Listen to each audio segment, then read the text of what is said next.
Hello and welcome back once again to Viking Whiskey. Today it's the fourth and last bottling in Highland Park's Valhalla collection, the Thor. And actually it's not the last bottling, it's the last one that I'm tasting, but it was actually the first one they put out in the series, which I actually didn't know until I read up on it. This one is a little bit more mysterious than the other ones because I haven't been able to find any information about the casks, how this was matured at all. But it was bottled in 2012 and it was bottled at 52.1% cask strength. So that is just about what I know about this guy. So let's see how clever I am if I can figure out what kind of cast it is. Anyway, the details that I have are on the screen right here.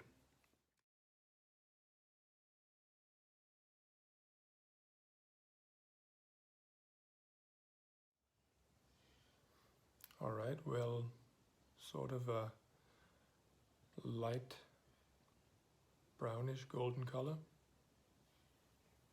That would, I don't think they color these, so that could indicate some sherry cask. Let's see. Well, definitely there is some sherry cask here.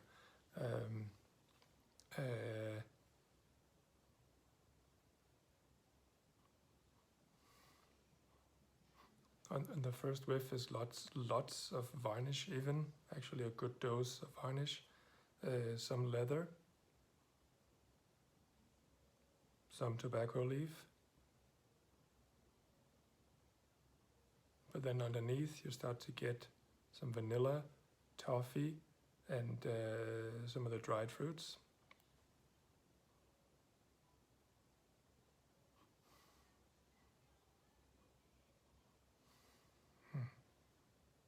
There's some ripe apple, a little bit of apricot jam.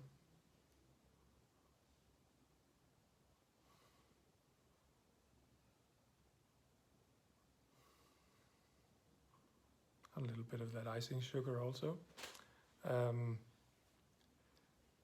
Not an overload of dried fruits and quite a lot of varnish and leathery notes, so I'd go out on a limb and maybe say a PX cask, but it could be another sherry type as well. I'm not really that much of an expert on sherry types, but sherry it's for sure. And I'm also picking up those bourbon notes, the vanilla and the toffee and that stuff. So I'm guessing it's a sherry finish. Anyway,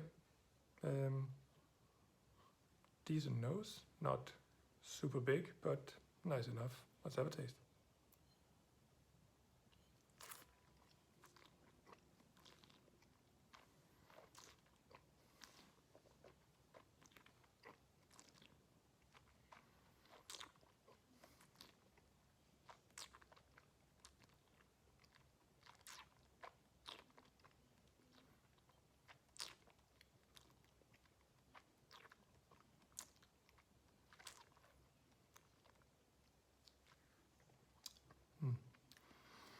There's a good alcohol warmth.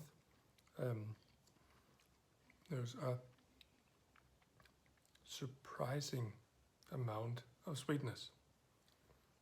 This is refined white sugar and muscovado sugar. No, that's very rare.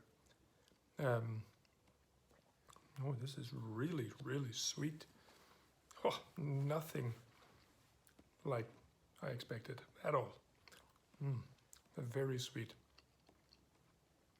There's jams, apricot jams, some plum jam, syrup, molasses, all those sweet notes. Ooh. There are some cereals, but they also add some of that natural sweetness. Good dose of barley, some light oaky bitterness is trying to poke through, but it's impossible through all that sweet coating there.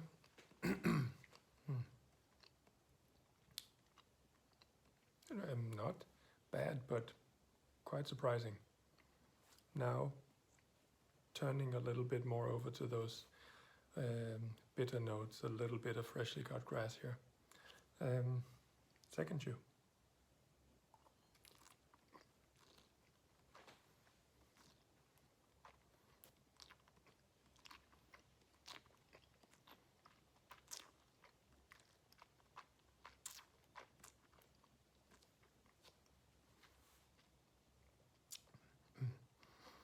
On the second chew, it immediately changes character. Oh, really a drastic change. Still sweet, but there's quite a lot of smoke coming up here. It's drier, fuller. The body is very getting very big. There's brine. It's getting quite salty. A little bit of that smoked kipper, which is fun. It's a little bit of something woolly and lanolin, but not in a bad way. And there's also a very slight sulfuric note, but just a whiff, and that's fine. There's biscuits.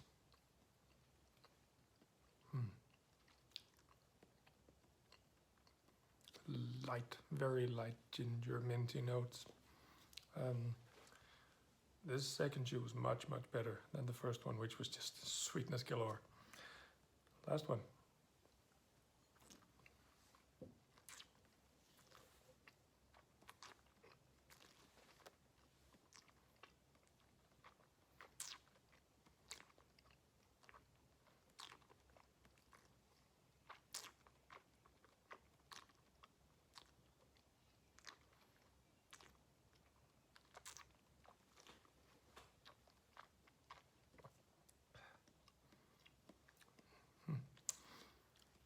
Then on the third chew, there's more ginger, it's a bit drier, has more bite, but at the same time, it gets sweeter again.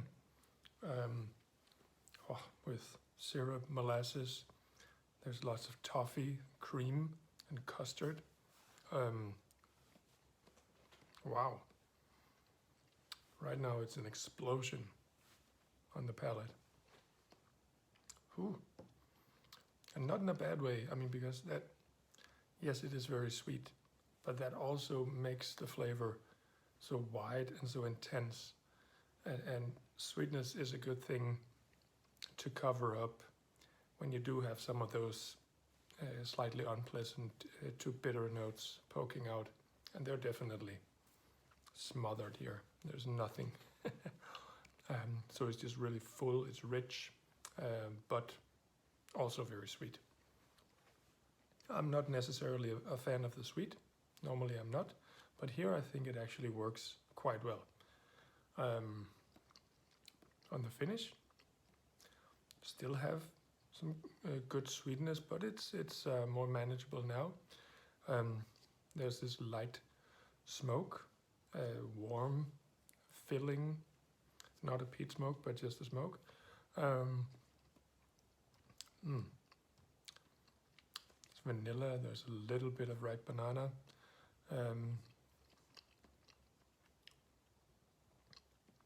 Still that cream and custard.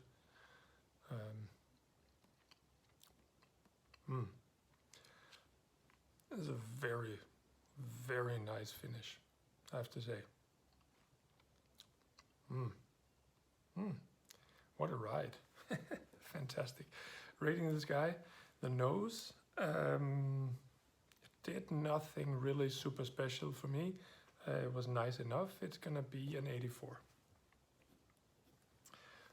Taste-wise, that was a roller coaster. I'm gonna give it a few extra points just because it was so fun to go through. And this is the reason why you need at least a 3 centiliter sample, so you have 3 chews to go through.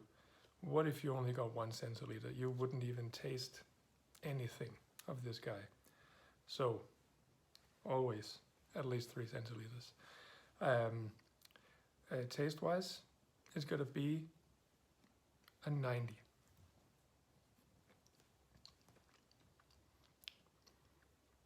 And on the finish, it's getting a little bit short, but of course the sweetness always goes down faster than the rest, so could have figured, but it's still super, super nice. The finish is gonna be a 91.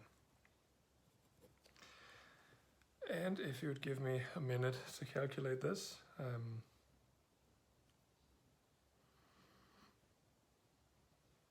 that would be an average of 88. All right, thanks so much for checking in on this one. Hope you enjoyed it. I did for sure, the fourth and the last of the Valhalla collection. And let's see what I dig out for next time. Until then, cheers.